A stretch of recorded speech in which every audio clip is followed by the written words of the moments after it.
Welcome to the Essential Pre-Flight Checklist and Upgrade Guide for Splunk 10. We will cover the critical steps you need to take before upgrading.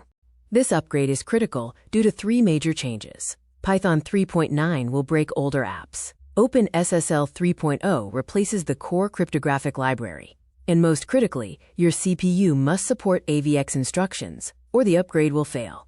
The best solution is the official pre-flight tool, Health Assistant. This free app scans your entire environment, including search heads, indexers, and forwarders, to turn unknowns into a clear node-by-node to-do list. To start, install the Splunk Health Assistant add-on on every node using your deployer or deployment server. Once deployed, open the app on your main search head and click Start Health Check to compile the master report.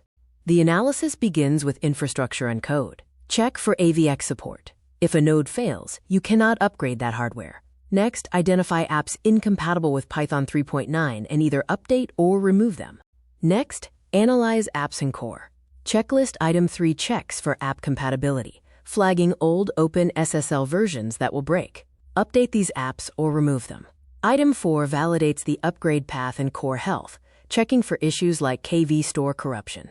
Beyond the Health Assistant, there are manual checks. Read the release notes, especially for known issues. Take a full backup of your etc. directory and, if on a VM, take a snapshot.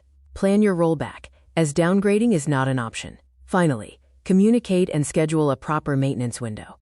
Don't fly blind. Use the Health Assistant to turn a stressful guessing game into a simple project plan. Run the Health Assistant today. Thank you for watching this video. If you have any questions, please share your scariest Health Assistant findings in the comments below.